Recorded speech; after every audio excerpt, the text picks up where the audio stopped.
Welcome students. Today we have video on the topic planning and management of higher education, macro perspective. And this topic and the content in it is very useful for various courses just like PGDHE, MA Education, B.Ed, M.Ed and many more. So in this video we will see the management and the planning system of higher Indian education system before independence and after independence. So let's start. Before knowing how the planning and management of at higher education level work started, it is essential to know the historical background of the higher education systems, or we can say the universities. That's why first of all we have to know the retro scenario of the higher education. So Bharat में higher education की जो roots थी वो start हुई British time period में, जबकि university act 1857 1857 में पास हुआ। और इस एक्ट के पास होने के रिज़ल्ट ये निकला कि हमें 3 यूनिवर्सिटी मिली, 3 स्थानों पर अलग अलग यूनिवर्सिटी मिली। 3 स्थान थे बॉम्बे, कैलकाटा और मद्रास। और कॉलोनियल टाइम पीरियड में हायर एजुकेशन जो थी मोस्टली कंसर्न थी पोर्टल टाउन्स में, जो बोर्ड वाले टाउन्स थे वहाँ पर ज़्यादा इसका इस्टेब्लिशमेंट हुआ।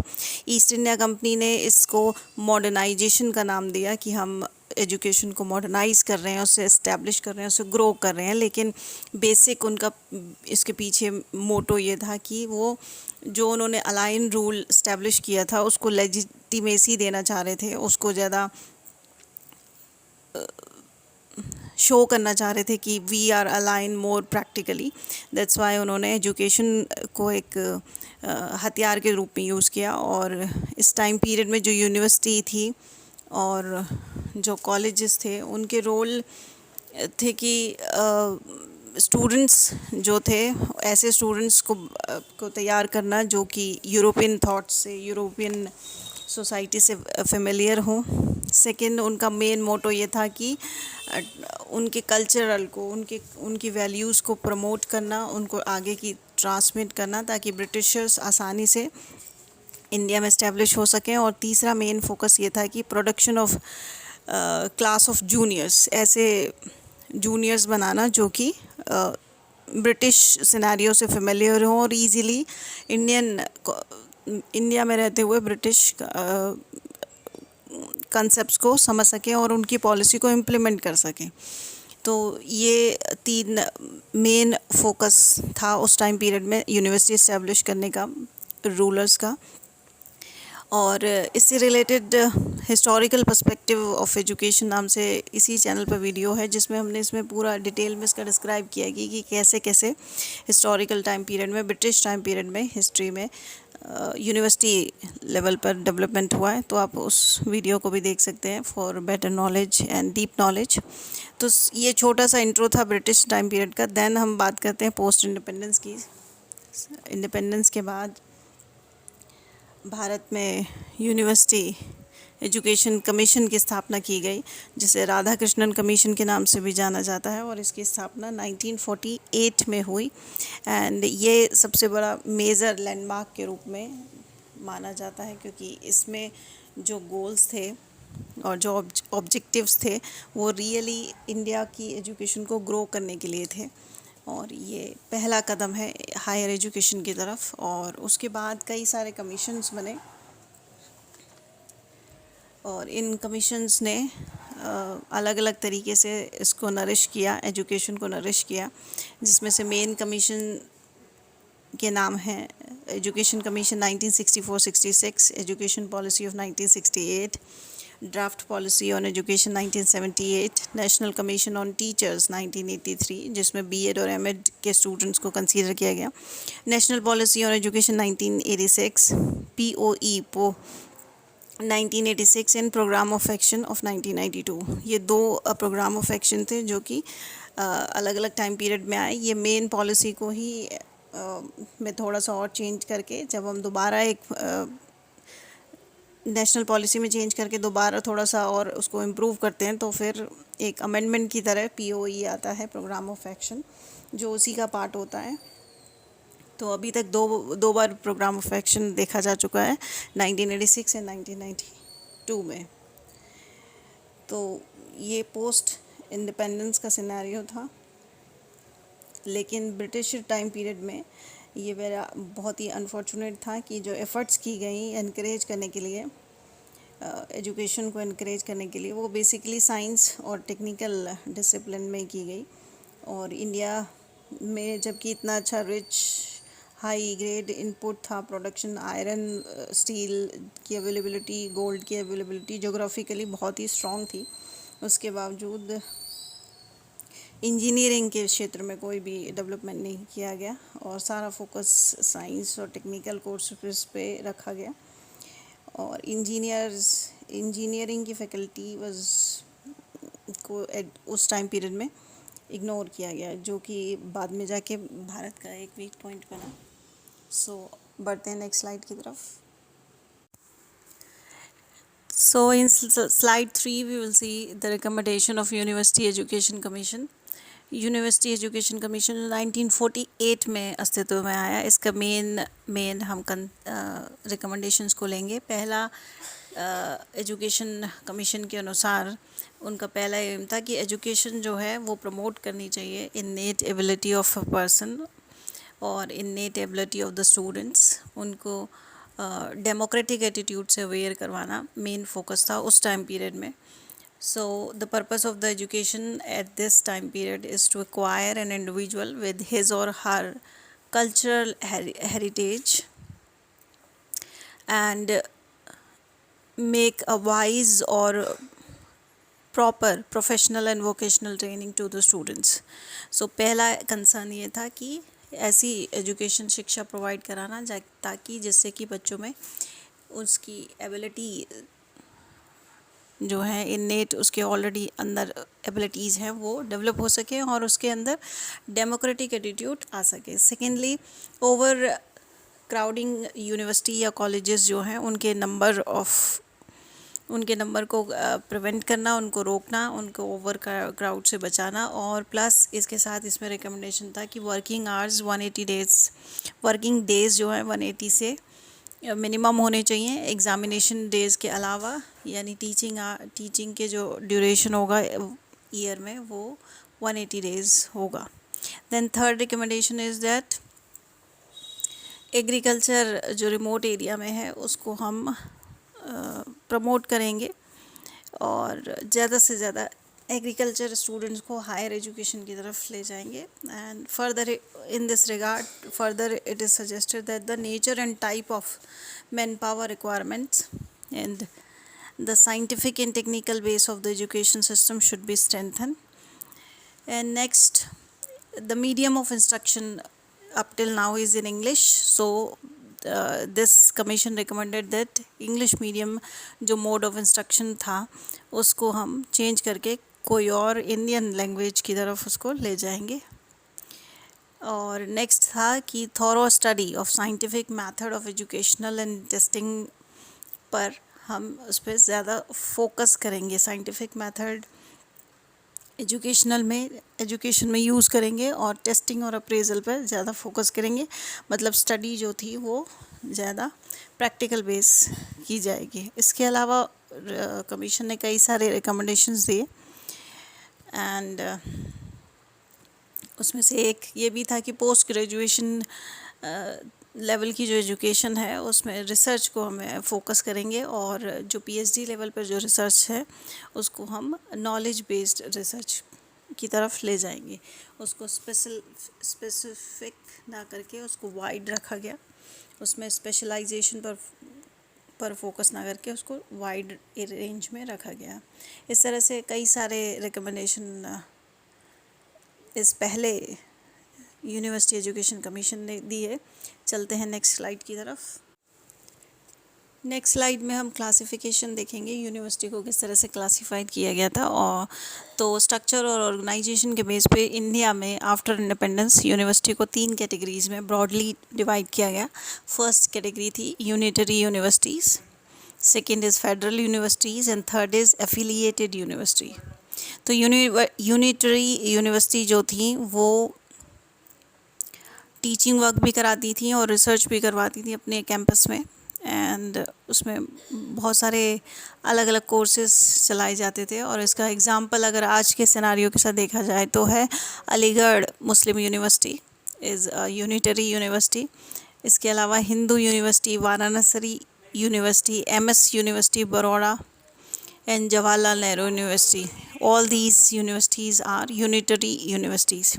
Second is federal universities. Federal universities is the one where the technical work is shared by the university with its constituent college. The University of Delhi has a federal character.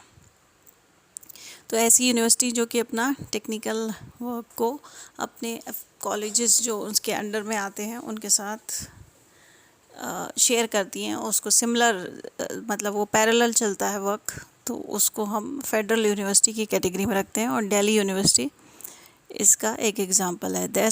Third one is affiliated university. Affiliated university वो university हैं जो कि post graduate level और research level के courses चलाती हैं, और इसमें एकेडमिक कंट्रोल जो होता है मेन यूनिवर्सिटी का होता है। लेकिन ये जो इसके अंदर जो एफिलिएटेड यूनिवर्सिटी होती है वो मेन यूनिवर्सिटी से फ्री होती है इन कॉन्टेक्स्ट ऑफ एडमिनिस्ट्रेशन और फाइनेंस और एडमिनिस्ट्रेशन के अलावा जितने भी सारी चीज़ें हैं जैसे एकेडमिक कंट्रोल जिसमें कि सिलेबस का सिलेक्शन, कैरिकुलम का सिलेक्शन वो आ जाएगा, एग्ज़ाम पैटर्न ये सब सेम चलेगा जो मेन यूनिवर्सिटी होगी। लेकिन जो इसके अलावा एफिलिएटेड जो मेन यूनिवर्सिटी के अंडर में आएगी एफिलिएटेड यूनिवर्सिटी, वो एडमिन और फिनेंस के कंट्रोल से फ्री होगी। और इस तरह की एफिलिएटेड कॉलेजेस यूनिवर्सिटीज़ कई सारे देखे जा सकते हैं इंडिया में, ऑल ओवर जोग्राफिकली कई एरिया में काफ़ी वाइज हैं। इनके एग्जांपल्स अगर देखे जाएं तो मुंबई की जितनी भी यूनिवर्सिटी हैं, नागपुर में यूनिवर्सिटी, आंध्रा यूनिवर्सिटी, मद्रास, मैसूर, कैलकाटा, तो इस एरिया में जितनी भी यूनिवर्सिटीज़ हैं वो सब इस कैटेगरी के अंदर आती हैं। इसके अलावा यूनिवर्सिटी का कैटेगराइजेशन और भी कई लेवल पर किया जा सकता है जिसको हम नेक्स्ट स्लाइड में देखेंगे। अब हम क्लासिफिकेशन देखेंगे यूनिवर्सिटीज़ का on the basis of their structure. तो स्ट्रक्चर के आधार पर इनको हम 5 पार्ट्स में डिवाइड कर सकते हैं। Central universities, state universities, deemed to be universities, affiliated universities and institution of national importance. So various institution आएंगे 5th पार्ट में जो कि नेशन के लिए इम्पॉर्टेंट है इन कॉन्टेक्स्ट ऑफ एजुकेशन। तो पहला टाइप ऑफ है सेंट्रल यूनिवर्सिटी। सेंट्रल यूनिवर्सिटी वो यूनिवर्सिटी हैं जो एक्ट ऑफ पार्लियामेंट के द्वारा स्थापित की गई हैं। The universities that are established by the act of parliament and they are funded by the central government, they are commonly known as central universities. उसी तरह से जो एक्ट ऑफ स्टेट लेजिस्लेचर्स के द्वारा बनाई जाती हैं, उन जो कि स्टेट गवर्नमेंट को रिप्रेजेंट करती हैं, उनको हम स्टेट यूनिवर्सिटी कहते हैं। तो ये दोनों अलग अलग लेवल पे हैं, वो केंद्रीय स्तर पे हैं और वो राज्य स्तर पे हैं। उनका दोनों का स्थापित करने का जो स्ट्रक्चर है वो दोनों का अलग है। वो एक्ट ऑफ पार्लियामेंट यानी संसद के द्वारा एक्ट पारित करके बनाई जाती हैं, जबकि वो राज्य स्तर की सरकार के द्वारा अलग अलग बनाई जाती हैं। तो इसके एग्जांपल्स में हम दे सकते हैं अलीगढ़ मुस्लिम यूनिवर्सिटी जो कि एक स्टेट यूनिवर्सिटी है, बनारस हिंदू यूनिवर्सिटी जो कि वाराणसी में है, ये भी एक स्टेट यूनिवर्सिटी है। DU यूनिवर्सिटी ऑफ दिल्ली में जो है, जवाहरलाल नेहरू यूनिवर्सिटी ये भी दिल्ली में है। तो ये सब स्टेट यूनिवर्सिटीज़ के एग्जांपल्स हैं। इसके बाद हम बात करते हैं डीम्ड यूनिवर्सिटीज़ की। डीम्ड यूनिवर्सिटीज़ वो इंस्टीट्यूशंस हैं जो कि यूनिवर्सिटी ग्रांट कमीशन एक्ट 1956 के मुख्य उद्देश्य को कवर करते हैं या उसके बेसिस पे बनाए गए हैं। डीम्ड यूनिवर्सिटी का जो स्टेटस है वो सेंट्रल गवर्नमेंट कंफर्म करती है, और UGC जो है यूनिवर्सिटी ग्रांट कमीशन इसके लिए स्टाफ और एकेडमिक पर्सन्स को हाईली जो क्वालिफाइड होते हैं उनको वो अपॉइंट करता है। तो इसके एग्जांपल्स में हम देख सकते हैं Manipal Academy of Higher Education Manipal या Tata Institute of Social Sciences Mumbai. ये 2 एग्जांपल्स हैं जो कि डीम्ड यूनिवर्सिटी के अंडर में आते हैं। तो यहाँ पे क्लियर हो गया कि डीम्ड यूनिवर्सिटी वो यूनिवर्सिटी हैं जो कि यूनिवर्सिटी ग्रांट कमीशन एक्ट 1956 के एक्ट के अकॉर्डिंग बनाई जाती है, जिसको फंड सेंट्रल देती है और चलाने का काम यूजीसी करता है। और इसके बाद हैं affiliated universities. Affiliated universities are also described as unitary और एफिलिएटिंग यूनिवर्सिटीज़, इनके नाम ये भी हो सकते हैं। और इस यूनिवर्सिटी में बनारस हिंदू यूनिवर्सिटी आ सकती है, जो कि टीचिंग और रिसर्च दोनों काम को अपने कैंपस में कंडक्ट कराते हैं। एंड बोथ पोस्ट ग्रेजुएशन और अंडर ग्रेजुएशन प्रोग्राम इसमें चलते हैं। और बनारस हिंदू यूनिवर्सिटी के अलावा इसके एग्जांपल हो सकते हैं university of Hyderabad, Pondicherry university, और ये सब यूनिवर्सिटी जो है हैदराबाद यूनिवर्सिटी, पौंडीचेरी, ये सब एफिलिएटिंग यूनिवर्सिटी के अंडर में आती हैं। और इसके अलावा फिफ्थ पार्ट है इंस्टीट्यूशंस ऑफ नेशनल इम्पोर्टेंस। तो various institutions are also established by the act of parliament. अलग अलग एक्ट के द्वारा अलग अलग इंस्टीट्यूशन को स्थापित किया जाता है। For example the seventh Indian institution of technology के जितने भी आईआईटी के हैं 7 हैं, अब बढ़कर, पहले स्टार्टिंग में 7 थे, अब बढ़ गए हैं। एंड मेडिकल साइंसेस के जितने भी इंस्टीट्यूशंस हैं वो सब इसी कैटेगरी में आते हैं। और ये डिप्लोमा सर्टिफिकेट कोर्स से लेके पीजी प्रोग्राम, यूजी प्रोग्राम, सभी फेलोशिप प्रोग्राम, ये सभी करवाते हैं। और इंडियन इंस्टीट्यूशन ऑफ मैनेजमेंट, जो कि PhD, post graduation diploma, MBA, ये सब टेक्निकल कोर्सेज भी कराता है, तो ये भी इसी कैटेगरी में आता है। तो इस तरह से we come to know that on the basis of structure we can divide the Indian universities in 5 categories. Next slide में हम देखेंगे कि वो क्या मैकेनिज़्म है जिसके थ्रू यूनिवर्सिटी और कॉलेजेस को ग्रांट्स मिलते हैं, यानी जो फाइनेंस मिलता है, जो राशि मिलती है, धनराशि मिलती है, वो किस मैकेनिज़्म के थ्रू प्रोवाइड की जाती है। तो जो ग्रांट्स मिलते हैं यूजुअली यूजीसी देता है एंड स्टेट गवर्नमेंट देती है अपनी यूनिवर्सिटीज़ को in context of maintenance grants के रूप में या डेवलपमेंट ग्रांट के रूप में, अपनी यूनिवर्सिटी में कुछ नया इस्टेब्लिश करने के लिए या जो ऑलरेडी एग्जिस्टिंग है उसमें मेंटेनेंस के लिए यूजीसी के थ्रू और स्टेट गवर्नमेंट के थ्रू जनरली यूनिवर्सिटीज़ को ग्रांट्स मिलता है। जो सेंट्रल यूनिवर्सिटी होती हैं वो अपने फंड्स यूजीसी से लेती हैं, प्लान्ड और नॉन प्लान्ड दोनों तरीके से उनको ग्रांट्स मिलते हैं। प्लान्ड वो होते हैं जो कि ईयर के एंड में, फाइनेंशियल ईयर के एंड में हर बार कैलकुलेट करके दिए जाते हैं, जिसमें कि पिछली परफॉर्मेंस को देखा जाता है। जबकि अनप्लान्ड ग्रांट्स वो होते हैं जिसमें कि हम पुरानी परफॉर्मेंस को नहीं देते, बस सिर्फ एक अमाउंट आपको ऐसे ही मिल जाता है। Then institution of national importance like Indian Institute of Technology, ये जो हमने 5th जो पार्ट कैटेगराइज किया था यूनिवर्सिटीज़ को स्ट्रक्चर के बेस पे 5 भागों में पिछली स्लाइड में, उसमें जो जितने भी नेशनल इम्पोर्टेंस के इंस्टीट्यूशन थे वो ग्रांट्स लेते हैं सीधा एमएचआरडी से। एमएचआरडी है आपका department of education, HRD, MHRD के अंदर डिपार्टमेंट ऑफ एजुकेशन से वो सीधे ग्रांट्स लेते हैं। और स्टेट यूनिवर्सिटीज़ जो हैं वो स्टेट गवर्नमेंट से लेती हैं, यूजीसी भी उन्हें ग्रांट्स देता है लेकिन उसका रेशो कम होता है। स्टेट गवर्नमेंट 60-40 में देती है और यूजीसी देता है 40-60 में। तो वो यूजीसी मेनली सेंट्रल यूनिवर्सिटी को देगा 60 और 40 देगा स्टेट को। और स्टेट यूनिवर्सिटी में उसका उल्टा होगा, वो अपनी यूनिवर्सिटी को देंगे 60 और सेंट्रल को देंगी 40। सो गवर्नमेंट कॉलेजेस में जितने भी फंड्स जो हैं रिसीव किए जाते हैं वो ग्रांट इन एड के रूप में होते हैं, जो कि डेवलपमेंट और मेंटेनेंस के पर्पस से दिए जाते हैं। Moving to the next slide. Next slide में हम देखेंगे सोर्स ऑफ फंडिंग कि यूनिवर्सिटीज़ की सोर्स ऑफ फंडिंग क्या होती है। So income of universities in India is derived from various parts. First one is grants from the central government. केंद्र सरकार जो भी ग्रांट्स देती है वो उनकी इनकम का एक सोर्स है। Second, grant from the state government. Third, contribution from the student fees. Fourth, endorsement और donations. And fifth is financial support from the different specialised agencies.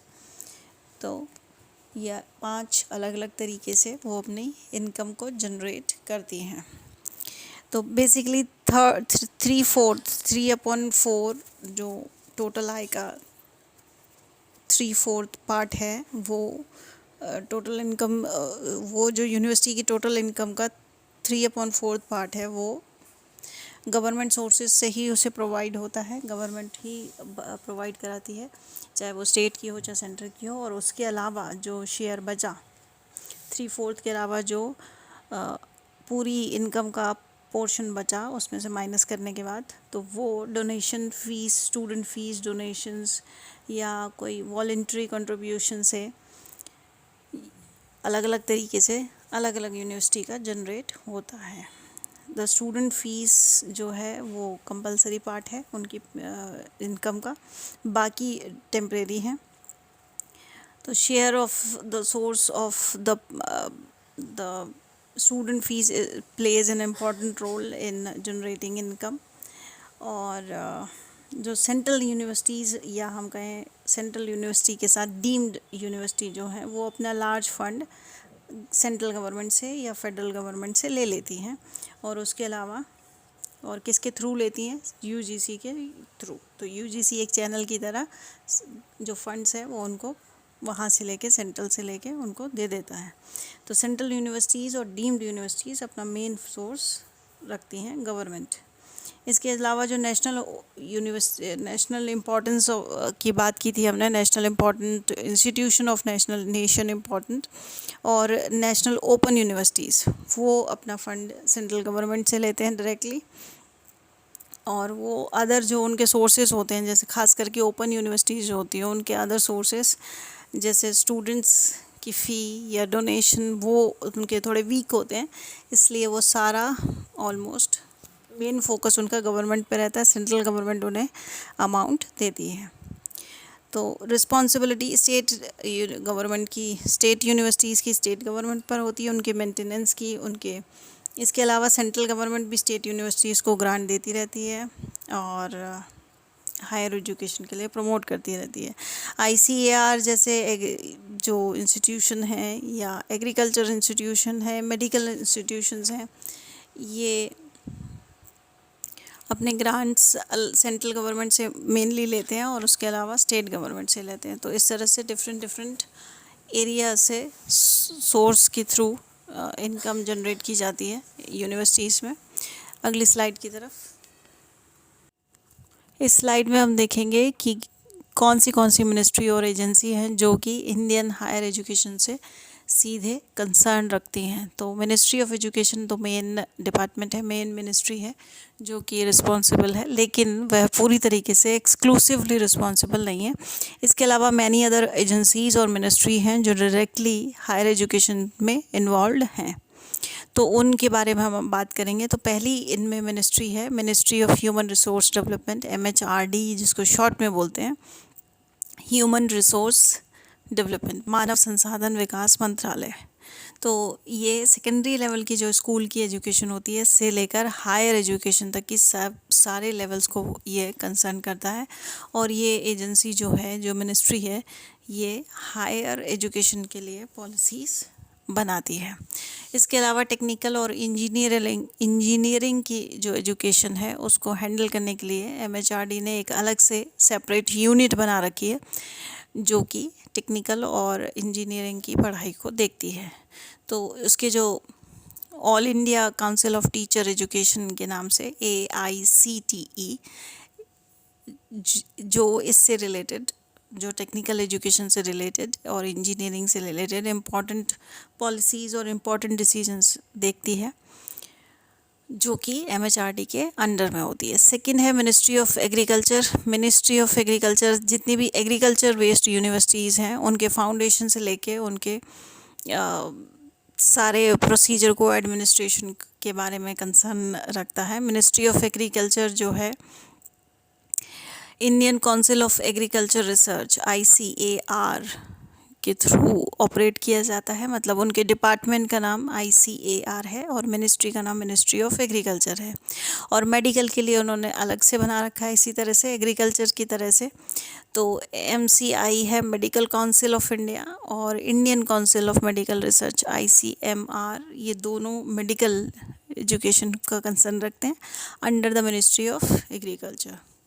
इसके अलावा अदर काउंसिल्स भी हैं जो लुक आफ्टर करती हैं अलग अलग टाइप की मेडिकल को, जैसे होम्योपैथी जो मेडिकल है उसको देखती है central council of homeopathy CCH, और central council of Indian medicine CCIM। तो इस तरह से अलग अलग टेक्निकल एजुकेशन को अलग अलग यूनिवर्सिटी हैंडल करती हैं अलग अलग डिपार्टमेंट के थ्रू, और उनका यूनिवर्सिटी उनकी जो मेन मिनिस्ट्री होती है वो सेम होती है। बढ़ते हैं नेक्स्ट स्लाइड की तरफ। जैसा कि पिछली स्लाइड में हमने देखा, मिनिस्ट्री ऑफ एग्रीकल्चर अलग थी और मेडिकल के लिए अलग थी। उसी तरह से मिनिस्ट्री ऑफ लॉ जो कि है बार काउंसिल ऑफ इंडिया BCI, जो कि जितने भी लॉयर्स हैं, जितने भी जजेस हैं, उनके मैजिस्ट्रीज हैं, उनके से कंसर्न रखती है। उनमें उनके लिए पोस्ट ग्रेजुएशन प्रोग्राम्स कंडक्ट करवाती है under the preview of UGC की गाइडेंस के साथ। ये programme bar council of India provide कराती है, और इसके अलावा ये लॉयर्स को लाइसेंस भी प्रोवाइड कराने का काम करती है। जो भी जितने भी लॉयर्स नए आते हैं उनको वो लाइसेंस प्रोवाइड करती है। इसके अलावा स्पेशलाइज्ड एजेंसीज भी होती हैं जो प्रमोट करती हैं रिसर्च को, जो रिसर्च के फील्ड वर्क में, जैसे council of scientific and industrial research CSIR। ये साइंस के फील्ड में जितनी भी रिसर्च होती है उनके लिए फंड्स या स्कॉलरशिप बच्चों को प्रोवाइड कराती है। The council of social science research ICHR, ये सोशल साइंस सब्जेक्ट से रिलेटेड रिसर्च को पर फोकस करता है। और ISRO, ये स्पेस रिसर्च को ऑर्गेनाइज करता है, ऑर्गेनाइजेशन है। ये एक ऐसा ऑर्गेनाइजेशन है जो स्पेस रिसर्च के लिए पूरी तरह से फोकस्ड रहता है। बढ़ते हैं नेक्स्ट स्लाइड की तरफ। Now we discuss about the higher education structure and institution structure. तो हायर लेवल का जो स्ट्रक्चर है सिंपल है। बैचलर डिग्री 3 या 4 साल की होती है। बैचलर के बाद PG होता है, पोस्ट ग्रेजुएशन जो कि 2 ईयर का होता है। Then we have research degrees like MPhil and PhD, और PhD के बाद वी हैव DLit और we can say D science, जो कि PhD डिग्री को जब हम ओरिजिनल बेसिक ग्राउंड रियलिटी के साथ सोशल कंट्रीब्यूशन के लिए करते हैं तो उसके लिए हमें DLit की उपाधि दी जाती है। तो ये 4 डिग्रीज़ हैं जो कि हायर एजुकेशन के अंदर आती हैं। इसके अलावा अगर कॉलेजेस की बात करें, अंडर ग्रेजुएट जो कॉलेज होते हैं जो कि बैचलर डिग्री चलाते हैं, उनको 2 पार्ट्स में हम डिवाइड कर सकते हैं। पहला है कंडक्टेड कॉलेजेस और दूसरा है एफिलिएटेड कॉलेजेस। जो कंडक्टेड कॉलेजेस वो कॉलेजेस हैं जो कि मेन यूनिवर्सिटी के द्वारा बनाए जाते हैं, इस्टेब्लिश किए जाते हैं, और फिर वो उनको मैनेज भी करती है। तो मेन यूनिवर्सिटी उनको हर चीज़ के लिए गाइड करती है, even the dates of examination from curriculum and everything. तो इस तरह के कॉलेज को हम कंडक्टेड कॉलेज भी कहते हैं, कंडक्टेड कॉलेज कहते हैं। और दूसरे टाइप के एफिलिएटेड होते हैं जो मेन यूनिवर्सिटी के कैंपस से बाहर होते हैं, और वो या तो गवर्नमेंट के द्वारा या फिर एजुकेशनल ट्रस्ट के द्वारा रन किए जाते हैं। तो अपार्ट फ्रॉम यूनिवर्सिटी से सिर्फ वो एफिलिएटेड होते हैं, उसके अलावा उनके पास काफ़ी सारी पावर होती हैं ताकि वो अपने एडमिनिस्ट्रेशन और मैनेजमेंट को खुद से देखते हैं, और उसके लिए फंड्स जो हैं वो एजुकेशनल ट्रस्ट से भी आ सकता है, गवर्नमेंट से भी आ सकता है, और यूनिवर्सिटी उनको फंड्स भी दे सकती है। तो 2 टाइप्स में हम इनको बांट सकते हैं। Moving to the next slide. इस स्लाइड में हम मॉडल्स की बात करेंगे। इंडियन यूनिवर्सिटी बहुत अपने कार्य की बेसिस पर अलग अलग वैरायटी रखती हैं। 2002 में पावर नाम के एक व्यक्ति ने POWAR ये फैक्ट प्रकाश में लाया कि इंडिया की जो यूनिवर्सिटी हैं वो ट्रेडिशंस, ऑब्जेक्टिव्स, ऑर्गेनाइजेशन स्ट्रक्चर और डिसिप्लिन टू टॉट और सोर्स ऑफ फंडिंग, इसके बेस पर उनमें बहुत सारा वेरिएशन है, उनमें बहुत सारी वैरायटी है, वो अलग अलग टाइप से, अलग अलग तरीके से अलग अलग काम करती हैं। तो इस बेस पर उन्होंने यूनिवर्सिटी को के मॉडल्स को डिस्क्राइब किया। और सिंपल वर्ड्स में अगर बोला जाए तो ये जो बेस थे ट्रेडिशंस, यूनिवर्सिटी के ट्रेडिशंस, यूनिवर्सिटी के ऑब्जेक्टिव्स, उनका ऑर्गेनाइजेशन स्ट्रक्चर, डिसिप्लिन, इसके बेस पे हमने यूनिवर्सिटी को एक बार फिर से क्लासिफाई किया है। तो इसमें सबसे पहला है हम्बोल्टेरियन रिसर्च यूनिवर्सिटी मॉडल। ये इस मॉडल के अकॉर्डिंग जो यूनिवर्सिटी है वो एम्फसाइज करती है ग्रेजुएशन लेवल की टीचिंग पर और रिसर्च पर, और इन दोनों कामों के लिए, इन दोनों फंक्शंस के लिए वो कई सारे सब अपने कॉलेज को एफिलिएटेड करती है, म्यूचुअल एनरिचमेंट के थ्रू उनको एफिलिएशन देती है। और अगर इसका एग्जांपल देखा जाए तो इसमें बर्लिन यूनिवर्सिटी जर्मनी की, John Hopkins university United states की, इसके एग्जांपल है हम्बल्टोरियन रिसर्च यूनिवर्सिटी मॉडल के। और इंडिया में अगर बात की जाए तो Indian Institute of science Bangalore and university of Hyderabad इसके एग्जाम्पल हैं। सेकेंड मॉडल है ब्रिटिश रेजिडेंशियल यूनिवर्सिटी मॉडल, इसको ऑक्सफोर्ड मॉडल भी कहते हैं। ब्रिटिश रेजिडेंशियल यूनिवर्सिटी मॉडल या ऑक्सफोर्ड मॉडल में फोकस स्ट्रेस जो होता है वो उसके ऊपर रहता है कि फॉर्मल और इनफॉर्मल वे में टीचर स्टूडेंट्स आपस में कनेक्टेड रहते हैं। वहाँ पे प्रॉपर क्लासरूम लेक्चर्स पर फोकस किया जाता है, सेमिनार्स होते हैं, ट्यूटोरियल्स होते हैं और अलग अलग तरीके के जिसमें टीचर और स्टूडेंट्स का कनेक्शन रहता है। और इसमें एग्जांपल्स की बात की जाए तो Oxford university, Cambridge university Britain की, इसके एग्जांपल हैं। और इंडिया में इस तरह की यूनिवर्सिटी है जवाहरलाल नेहरू यूनिवर्सिटी न्यू दिल्ली और बनारस हिंदू यूनिवर्सिटी वाराणसी। इसके बाद थर्ड मॉडल है French grades equals model. French grades equals model जो है उसमें प्रोफेशनल एजुकेशन पे फोकस किया जाता है, मेनली साइंस और टेक्नोलॉजी पे। और उसमें भी वो बच्चों को लिया जाता है जो कि बहुत ही एक्स्ट्राऑर्डिनरी टैलेंटेड है, इंटेलेक्चुअली सिलेक्टेड किया जाता है, स्टूडेंट्स को यहाँ पे टीच किया जाता है। एंड द इंडियन कॉन्टेक्स्ट में अगर बात की जाए तो इंडिया के इंस्टीट्यूट ऑफ टेक्नोलॉजी और इंडियन इंस्टीट्यूट ऑफ मैनेजमेंट इस कैटेगरी में आते हैं। तो ये तीन मॉडल हमने भी देखे, इसी को आगे कंटिन्यू करते हैं। नेक्स्ट मॉडल है Chicago liberal education model. Chicago liberal education model launch किया था बेसिकली शिकागो में एक यूनिवर्सिटी है हचिंगसन यूनिवर्सिटी, उसके उन्होंने ये मॉडल इस्टेब्लिश किया था। इसमें लिबरल और रूल्स को लिबरल रखा जाता है और ओरिएंटेशन ऑफ दैट प्लेस पर फोकस किया जाता है। इसमें क्रिटिकल थिंकिंग, स्टूडेंट्स की क्रिटिकल थिंकिंग और उनके इंडिपेंडेंस पर फोकस किया जाता है। तो इस तरह की इंस्टीट्यूशन का अगर एग्जांपल इंडिया में देखा जाए तो इंडिया में वनस्थली विद्यापीठ राजस्थान और Saint Stephen's college Delhi probably इस मॉडल को रेप्लिका करते हैं।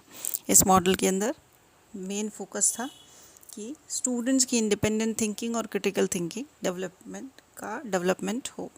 नेक्स्ट मॉडल है एफिलिएटिंग यूनिवर्सिटी मॉडल। ये मॉडल बेस्ड है यूनिवर्सिटी ऑफ लंदन के मॉडल पर, जो कि 19th सेंचुरी में इस्टेब्लिश की गई थी, जहाँ पे सेंट्रल कैंपस बनाया जाता था पोस्ट ग्रेजुएशन स्टडीज़ के लिए और रिसर्च के लिए। और उसके अलावा बहुत सारे एफिलिएटिंग कॉलेजेस उस यूनिवर्सिटी के होते थे जो पूरे जोग्राफिकल एरिया में स्प्रेड होते थे। तो 19th सेंचुरी में ये जो मॉडल आया था उसी को फॉलो करते हुए आज भी एफिलिएटिंग यूनिवर्सिटीज़ बनती हैं, कॉलेजेस देते हैं, अपने यूनिवर्सिटीज़ होती हैं। और इसके अलावा अगर इसमें और डीप जाया जाए तो पता इसमें क्लियर होगा कि जो सेंट्रल यूनिवर्सिटी होती है वो कंट्रोल पूरा अपने पास रखती है और एफिलिएटिंग कॉलेज को वो गाइड करती जाती है। और इंडिया में इस तरह के एग्जाम्पल देखे जाएँ तो 120 यूनिवर्सिटीज़ हैं इंडिया की जिनके एफिलिएटेड कॉलेज हैं और वो इस कैटेगरी में आती हैं। नेक्स्ट हमारा 6th वन है agricultural university model. Agriculture university model को डेवलप किया गया था land grants colleges of United states. United state is the पहला स्टेट था जिन्होंने एग्रीकल्चर यूनिवर्सिटी को कंस्ट्रक्ट किया था, और इसमें यूटिलिटेरियन अप्रोच यानी उपयोगितावादी दृष्टिकोण को यूज़ किया जाता है, स्ट्रॉन्ग एम्फेसाइज उसके ऊपर दिया जाता है। और presently 35 near by 35 agriculture university India में है जो इस मॉडल को फॉलो करती हैं। इसी को हम नेक्स्ट स्लाइड में आगे कंटिन्यू करते हैं मॉडल्स को। सो सेवेंथ मॉडल है professional university model. Professional university model provides higher education to professional areas like engineering and medical health services and law. So ये this is one of the new trends जिसमें separate education दी जाती है, professional courses अलग से चलाए जाते हैं। और अगर इसके एग्जांपल्स की बात की जाए तो Birla institute of technology and science Pilani India का इसका एग्जांपल है। इसके अलावा Maharashtra university of health sciences इसका एग्जांपल है, और वेस्ट बंगाल की national university of judicial science Kolkata में जो है उसका इसका एग्जांपल है। तो यहाँ पे सेपरेट एजुकेशन दी जाती है प्रोफेशनल सब्जेक्ट्स के लिए। नेक्स्ट है deemed university model. This model is noted for their noteworthy contribution to the specialized subjects or disciplines, and grants noted for the grants given to the universities। इस deemed university model में जो universities होती हैं deemed university उनकी grants का जो procedure होता है वो अलग होता है। और एग्जांपल्स इसमें Deccan College of Post Graduation and Research Institute Pune और Manipal Academy of Higher Education Manipal को हम इसमें डाल सकते हैं। एंड लास्ट है ओपन यूनिवर्सिटी मॉडल। इसमें डिस्टेंस एजुकेशन पे फोकस किया जाता है, डिस्टेंस मोड को फॉलो किया जाता है, और ये प्रमोट करती है life long education for all students. इसका मेन एम या मेन ऑब्जेक्टिव होता है कि स्टूडेंट्स को लाइफ लॉन्ग एजुकेशन, जो एज में निकल चुके हैं लेकिन किसी भी कारण से या एजुकेशन छोड़ चुके हैं, उनको भी एजुकेशन प्रोवाइड कराना। और यूके इसके एग्जांपल्स देखें तो यूके ओपन यूनिवर्सिटी है, मिल्टन किंग्सले यूनिवर्सिटी है, और इंडिया में Indira Gandhi national open university IGNOU है। तो दीज आर द मॉडल्स जो कि 2002 में बताए गए, और these models explains the various types of universities, their procedures and works. So let's move ahead. Next slide में अब हम देखेंगे statutory bodies of the universities, या उन्हें दूसरा नाम इसका अथॉरिटेटिव बॉडीज़ भी बोल सकते हैं, या फिर नॉन कॉन्स्टिट्यूशनल बॉडीज़ भी बोल सकते हैं। लेकिन इससे पहले हम इसको देखेंगे कि ये होता क्या है। तो नॉन कॉन्स्टिट्यूशनल बॉडीज़ क्या होती हैं? ये वो बॉडीज़ हैं या वो संगठन है जो कि जिनका डिस्क्रिप्शन संविधान में नहीं है, और एक एक्ट ऑफ पार्लियामेंट के द्वारा, संसद के द्वारा एक एक्ट पास करके इनका कंस्ट्रक्शन किया गया, और उस एक्ट में इनके ऑब्जेक्टिव, पावर, फंक्शन सबको डिटेल में डिस्क्राइब किया जाता है। सो नॉन कॉन्स्टिट्यूशनल बॉडीज़ के अगर एग्जांपल्स देखे जाएं तो नेशनल ह्यूमन राइट्स कमीशन एक ऐसा संगठन है जिसका संविधान में कोई विवरण नहीं है, लेकिन ये ह्यूमन राइट एक्ट 1993 के द्वारा, संसद के द्वारा, पार्लियामेंट के द्वारा पास करके बनाया गया है। उसी तरह से नेशनल ग्रीन ट्रिब्यूनल भी इसका एग्जांपल हो सकता है। नेशनल ग्रीन ट्रिब्यूनल 2010 एक्ट के द्वारा इसका कंस्ट्रक्शन किया गया। सो नॉन कॉन्स्टिट्यूशनल बॉडीज़ वो होती हैं जो कि लॉ के द्वारा बनाई जाती हैं, और they are on the basis of the need of the society or the country, they are constructed by the act of parliament। तो यूनिवर्सिटीज़ कौन सी बॉडीज़ को इस तरह की जो नॉन स्टैट्यूटरी, नॉन कॉन्स्टिट्यूशनल या कहें स्टैट्यूटरी बॉडीज़ हैं उनसे डील करती है, उनके बारे में देखते हैं। तो सबसे पहले है यूनिवर्सिटी कोर्ट या सीनेट। अगर कोई सेंट्रल यूनिवर्सिटी है तो वो डील करेगी, उसके लिए नाम होगा कोर्ट, यूनिवर्सिटी ऑफ कोर्ट, और स्टेट यूनिवर्सिटी है तो यूनिवर्सिटी ऑफ सीनेट बोला जाएगा। और इसमें एक एक्सेप्शन है कि इग्नू जो है, national Indira Gandhi national open university, इसमें कोई भी यूनिवर्सिटी ऑफ कोर्ट या सीनेट को फॉलो करने की इसको ज़रूरत नहीं होती है।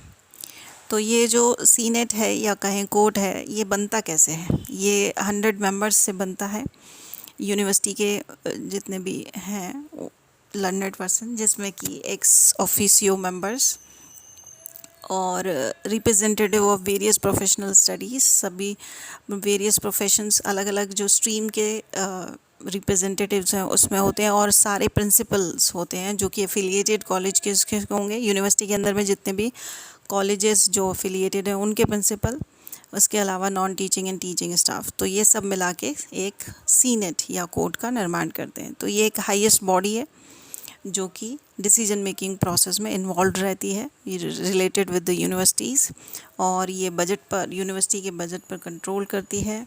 ये एनुअल रिपोर्ट्स उनकी लेती है, और उनके बीच में अगर कोई कॉन्ट्रडिक्शन है, कोई प्रॉब्लम है, कोई विवाद है, तो उसको भी सॉल्व करती है।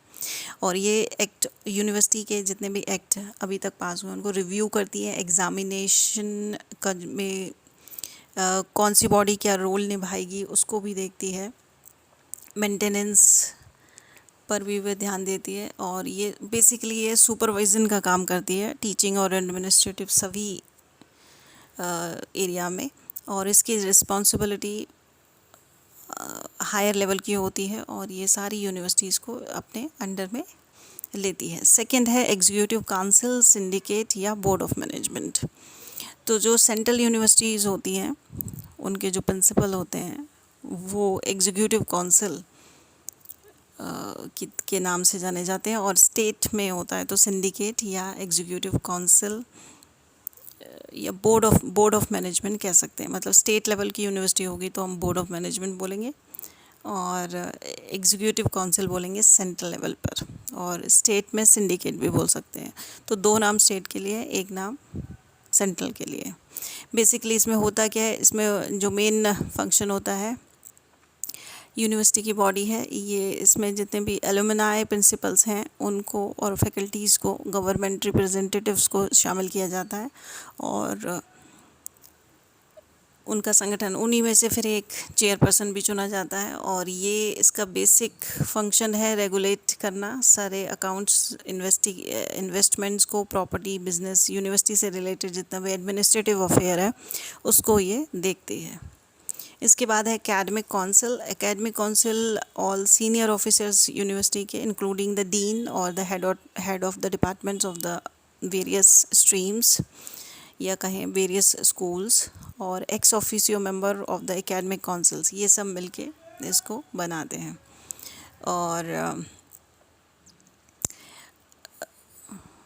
और यूनिवर्सिटी के अंदर में कोई अगर एफिलिएटेड कॉलेज है तो उसके प्रिंसिपल भी इसके मेंबर्स होते हैं, वो रिप्रेजेंटेटिव होते हैं, इस बॉडी में मेंबर्स होते हैं। तो इसकी मेन रिस्पॉन्सिबिलिटी, एकेडमिक काउंसिल की मेन प्राइम रिस्पॉन्सिबिलिटी होती है कि वो यूनिवर्सिटी के प्रोग्राम से रिलेटेड या कोर्स से रिलेटेड या स्टूडेंट से रिलेटेड इम्पोर्टेंट डिसीजंस ले, and it also has a responsibility of maintenance of the standard of the institution, examination, evaluation, ये सब का स्टैंडर्ड मेंटेन करने के लिए।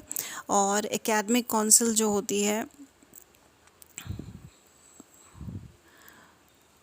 वो अपने अंडर में मैनेजमेंट को, लेबॉर्ट्रीज़ को, वर्कशॉप्स को भी, लाइब्रेरीज़ को, इन सब को भी अपने अंडर में लेती है, और उनसे रिलेटेड डिसीजंस लेती है। फोर्थ बॉडी है board of studies. Board of studies अलग अलग सब्जेक्ट्स में, अलग अलग डिसिप्लिन में अलग अलग होता है यूनिवर्सिटीज़ में, और इसमें यूजुअली डिपार्टमेंट के head, representative heads of departments आते हैं, और टीचर्स आते हैं सारे, और ये बेसिकली स्टूडेंट्स के ग्रोथ के लिए फोकस करता है। बोर्ड ऑफ स्टडीज़ जो है वो कोऑर्डिनेशन का काम भी करता है टीचिंग और रिसर्च वर्क डिपार्टमेंट के बीच में, और रिसर्च के सब्जेक्ट एरिया, उसके अप्रूवल, उसकी कोर्स स्टडीज़, उसका टाइम पीरियड, एग्जामिनेशन, इवैल्यूएशन, इस सब से वो डील करता है। और बेसिकली ये बोर्ड ऑफ स्टडीज़ अपनी रिपोर्ट एकेडमिक काउंसिल को सबमिट करता है। Moving to the next slide. Next slide में हम देखेंगे पांचवी statutory body is finance committee. Finance committee vice chancellor VC जो होते हैं वो इसके चेयरपर्सन होते हैं, एंड नॉर्मली द मेंबर्स इसमें इंक्लूड होते हैं गवर्नमेंट के एग्जीक्यूटिव्स, सिंडिकेट्स और बोर्ड के मेंबर्स, वाइस विजिटर्स, चांसलर्स और फाइनेंस ऑफिसर्स जो कि यूनिवर्सिटी का है वो इसका मेंबर होता है। तो फाइनेंस कमेटी बेसिकली इसमें एक फाइनेंशियल ऑफिसर रखा जाता है जो कि प्रेजेंट सिनेरियो, एनुअल अकाउंट्स को, फाइनेंस एस्टीमेट्स को, यूनिवर्सिटी के एस्टीमेट्स को और उनके देयर आफ्टर सबमिट्स को सबको अप्रूवल करता है, उनको सबको डील करता है। ये बेसिकली एक एडवाइजरी बॉडी है जिसकी काम फाइनेंस से रिलेटेड एडवाइस देना है, पॉलिसीज़ उसके रिलेटेड बनाना है और इसका मेन फंक्शन इसकी जो मेन फंक्शन की रिपोर्ट है वो एग्जीक्यूटिव काउंसिल या सिंडिकेट को दी जाती है। एंड नेक्स्ट है बोर्ड ऑफ कमिटीज़, बोर्ड्स और द कमिटीज़। सो बोर्ड और द कमिटीज़ एक स्टैट्यूटरी बॉडी है और ये सारी जो ऊपर बताई गई हैं 5 कमिटीज़ वो अपने कार्यों को क्रियान्वित करने के लिए बोर्ड्स या कमिटीज़ का निर्माण कर सकती हैं जो कि टेम्परेरी भी हो सकता है और परमानेंट भी हो सकता है। टाइम टू टाइम जैसे जैसे कोई असाइनमेंट आया तो उसके हिसाब से ये बनती और बिगड़ती रहती हैं। उनका मेन फंक्शन, उनकी रिस्पॉन्सिबिलिटीज़ और उनका मेन फंक्शन जो है, जो मेन बॉडी जो इनको बनाएगी वो उसके साथ उसको डिस्क्राइब करेगी कि भाई हमने ये कमेटी बनाई है और इसका मेन फंक्शन ये है और ये रिपोर्ट किसको सौंपेगी, इसको सौंपेगी। तो इसका कोई निश्चित वर्क प्रोसीजर नहीं होता है, ये अलग अलग सिचुएशन के हिसाब से डिसाइड किया जाता है। इसके अलावा अब हम इस स्लाइड में यूनिवर्सिटीज़ के फंक्शनरीज़ की बात भी कर लेते हैं कि यूनिवर्सिटी को चलाने के लिए जो स्टाफ होता है उसमें मेनली कौन कौन होना चाहिए, कौन कौन होता है और हायरार्की वाइज इसको लिया जाएगा। तो सबसे पहले हैं chancellor. So normally Indian universities में चांसलर होते हैं और चांसलर स्टेट यूनिवर्सिटी में भी होते हैं, लेकिन उनका अपॉइंटमेंट का प्रोसीजर अलग अलग होता है। लेकिन स्टेट यूनिवर्सिटी में बेसिकली जो गवर्नर होता है वो ही चांसलर का रोल प्ले करता है, जबकि सेंट्रल में ऐसा नहीं होता है।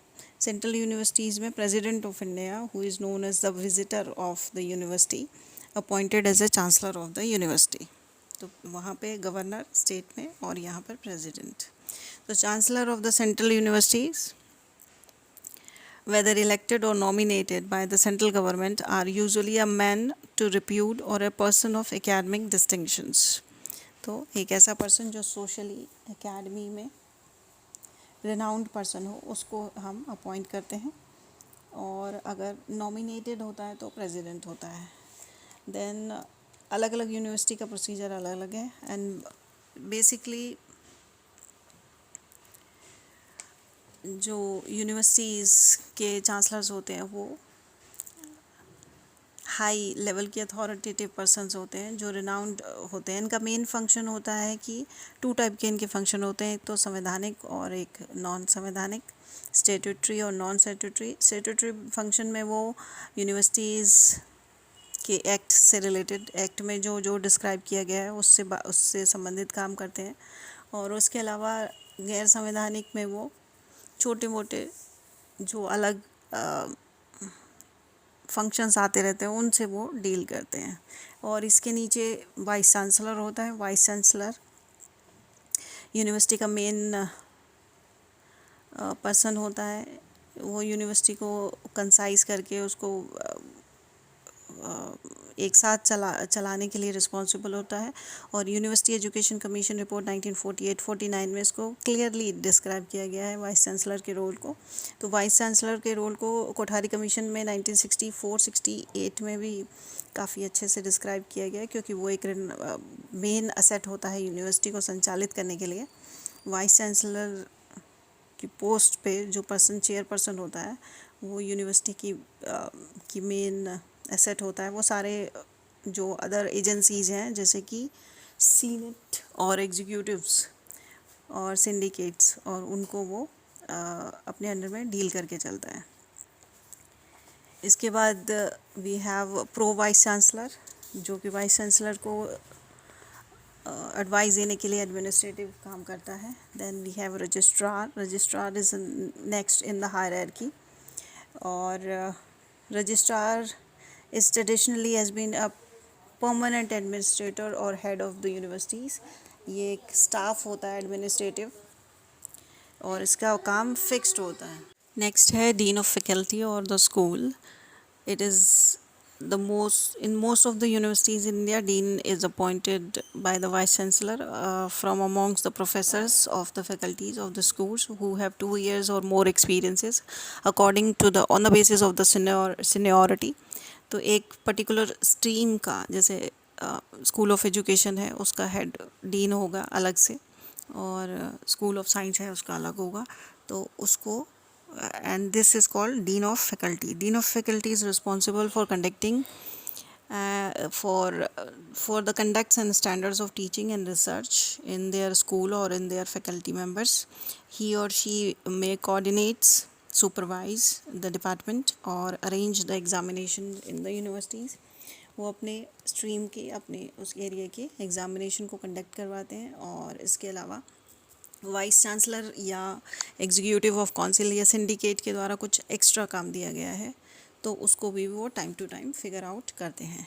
नेक्स्ट है head of the department. Head of the department is basically chairperson of the centre of the department, और he is basically among the professors और रीडर्स और प्रोफेसर में से ही सीनियरिटी के बेस पे बनाया जाता है। और स्टेट यूनिवर्सिटीज़ में तो even the lecturers become the head of the department.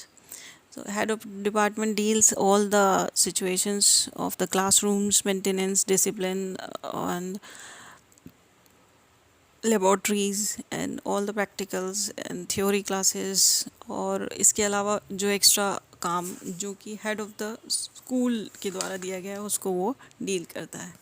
इसके अलावा कई सारे अदर फंक्शनरीज भी हैं जो कि यूनिवर्सिटी के लिए रिस्पॉन्सिबल होते हैं, उनके एकेडमिक और एडमिनिस्ट्रेटिव मैटर्स को देखते हैं, जैसे कि finance officers, controller of the examination, assistant registrar, deputy registrar, जो कि एग्ज़ामिनेशंस के साथ डील करते हैं, और ये सारे स्टाफ अपने सीनियर्स के लिए रिस्पॉन्सिबल होते हैं। Moving to the next slide. इस स्लाइड में हम यूनिवर्सिटी से रिलेटेड ऑटोनॉमी और उनकी लिमिटेशंस को देखेंगे। ऑटोनॉमी मींस स्वायत्तता, कहाँ कहाँ यूनिवर्सिटी स्वतंत्र हैं अपने कार्य को करने के लिए और कहाँ पर उनको ऑटोनॉमी नहीं दी गई है, उनको लिमिटेशन नहीं दी गई है। सो बेसिकली 3 लेवल्स पे हम किसी भी यूनिवर्सिटी की स्वायत्तता को देख सकते हैं या स्वतंत्रता को देख सकते हैं। पहला है in the selection of students, जब वो स्टूडेंट्स का एडमिशन के लिए सिलेक्शन करती है, and second appointment of the teachers and adaptation of their promotions criteria, and third one is formulation of the courses of study, teaching techniques, research programmes and extensive activities. तो 3 स्तर पर हम check कर सकते हैं कि यूनिवर्सिटी में कितनी स्वायत्तता है। और जब भी हम इंश्योर करते हैं उनकी ऑटोनॉमी को, तो ये इम्पॉर्टेंट होता है कि हम वहाँ पर देखें कि यूनिवर्सिटी के जो मेंबर्स हैं और प्रिंसिपल्स हैं, they must follow this rule to go through the autonomy. और जो कॉन्सेप्ट है इसका यूनिवर्सिटी के ऑटोनॉमी का बेसिकली बेस्ड होता है एक्सेप्टेंस के ऊपर कि without the acceptance of this university cannot discharge any duties effectively। अगर आपको ऑटोनॉमी नहीं मिली है तो उस फील्ड में आप कुछ अपनी काम नहीं कर पाते हैं। तो this is very important for the university to do their work properly. और यूनिवर्सिटी ऑटोनॉमी फंक्शंस 2 लेवल पे देखा जा सकता है। Autonomy within the university which includes autonomy of the department, colleges, teachers and उनसे रिलेटेड जितने भी functions हैं वो। और सेकेंडली यूनिवर्सिटी के सिस्टम में autonomy as of the university system as a whole in relation to the outside agencies influencing systems or the central government such as the state or the central। मतलब तो 2 level पर इसको हम check कर सकते हैं। कैसे फॉर एग्जांपल कितना स्टेट एक सेंट्रल गवर्नमेंट जो है वो अपनी सेंट्रल यूनिवर्सिटी को कितना कंट्रोल कर रही है, वो यहाँ पे चेक किया जाता है जब हम आउटसाइड की बात करते हैं।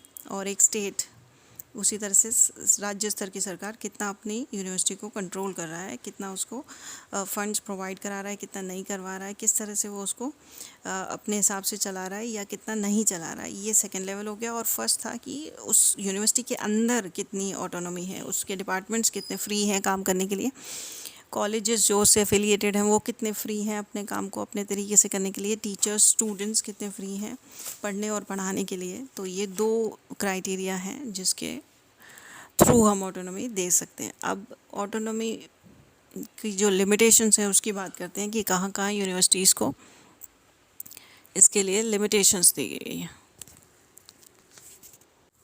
तो यूनिवर्सिटी की ऑटोनॉमी में पहली लिमिटेशन तब देखने को मिलती है जबकि यूनिवर्सिटी का नॉन टीचिंग स्टाफ, जो कि बेसिकली टीचिंग स्टाफ के लिए सपोर्टिंग रोल अदा करता है, उसकी परफॉर्मेंस को बढ़ाने के लिए काम करता है। और वो नॉन टीचिंग स्टाफ जब एडमिनिस्ट्रेशन जो है वो यूनिवर्सिटी में जब ज़्यादा रोल प्ले करने लगे, बिगर रोल प्ले करने लगे, तो उसके साथ ही वो एकेडमिक मैटर्स में अपना कंट्रीब्यूशन देना पड़े, तो ये सिचुएशंस एंटी हो जाती है। This is against the power of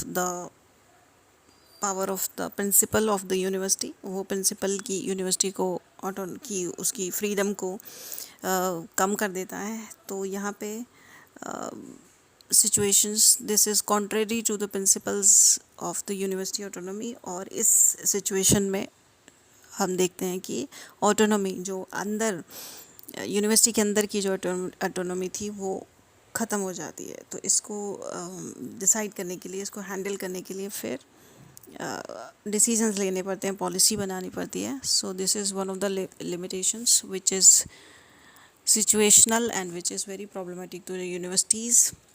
So let's move ahead।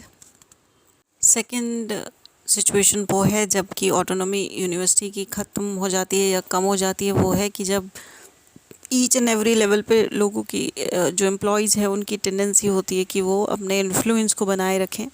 और इस केस में पर्सन टू पर्सन कॉन्फ्लिक्ट्स आते हैं और it would be an unhealthy practice for the institution which reduces its autonomy।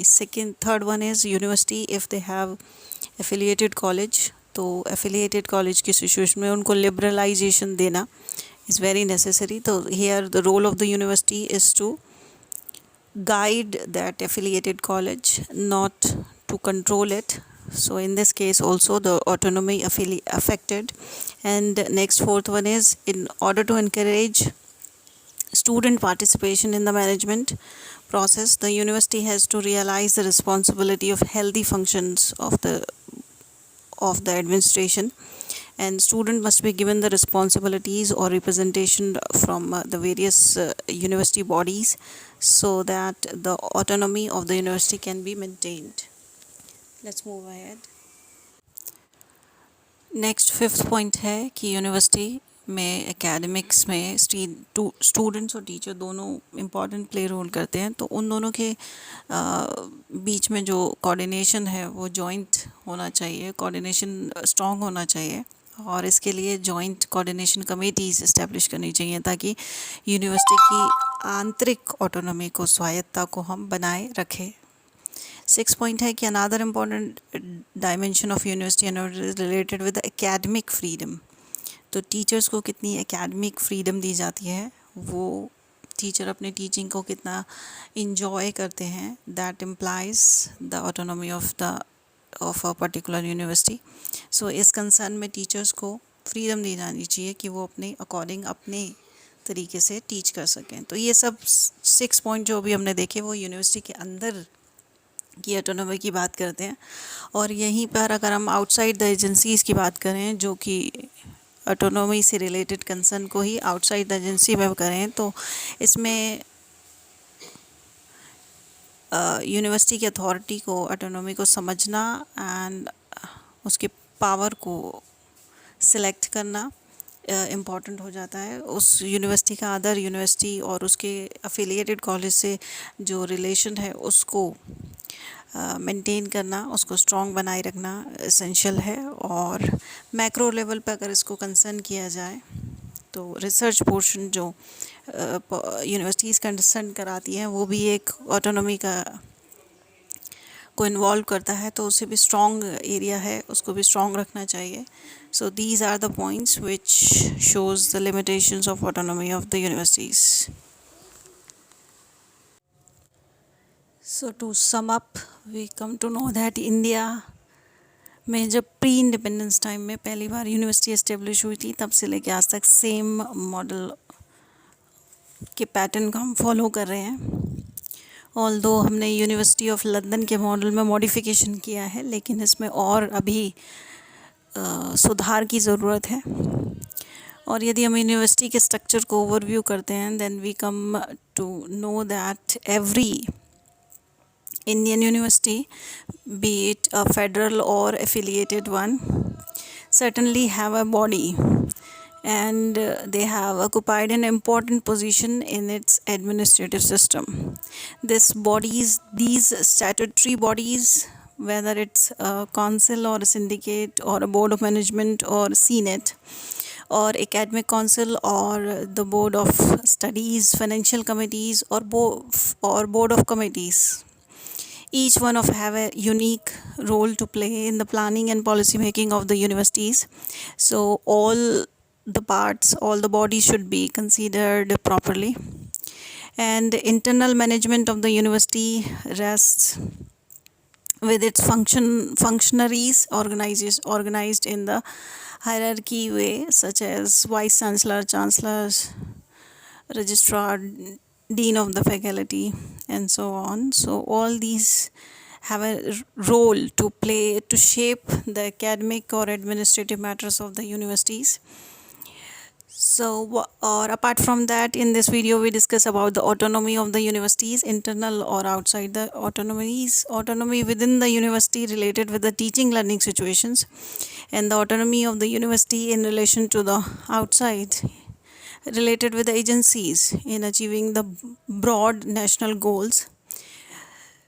So overall, this topic concluded here, and in the end we can say that the accountability of the university identifies its role as a educational institute in order to achieve the educational objectives. So Please subscribe to Systematic Concepts channel and press the bell icon to get the notification of my video regularly. Thank you.